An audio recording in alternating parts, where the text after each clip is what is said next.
আসসালামু আলাইকুম। ইন্ডিভিজুয়াল শেয়ারের দাম বাড়তে হলে যেমন আজকে ইন্ডেক্সটা পজিটিভ ছিল, কিন্তু সে পরিমাণে শেয়ারের দাম বাড়ে নাই। এটা আসলে বলি আমার কারণে ইন্ডেক্স পজিটিভ রাখাটা খুব বেশি গুরুত্বপূর্ণ বিষয় বলে আমি মনে করি না। 3-4টা স্টককে যেমন ব্র্যাক ব্যাংক দিয়ে আজকে অনেকটা ইন্ডেক্স প্লাস করে রাখা হয়েছে, কিন্তু ইন্ডিভিজুয়াল শেয়ারের দাম যদি বাড়তে হয় তাহলে ভলিউমটা করতে হবে। এই যে ইন্ডেক্স প্লাস হলো, এর সাথে সাথে ভলিউমটা হতো। যদি আজকে যতটুকু ইন্ডেক্স প্লাস হয়েছে ঠিক ভলিউমটা যদি 500 কোটি টাকা হতো, তাহলে হয়তো অনেকগুলো স্টকের প্রাইস আপনারা আরও বেশি পজিটিভ দেখতেন।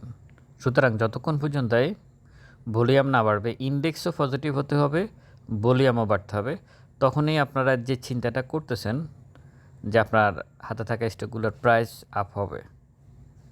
ভালো থাকবেন। আসসালামু আলাইকুম।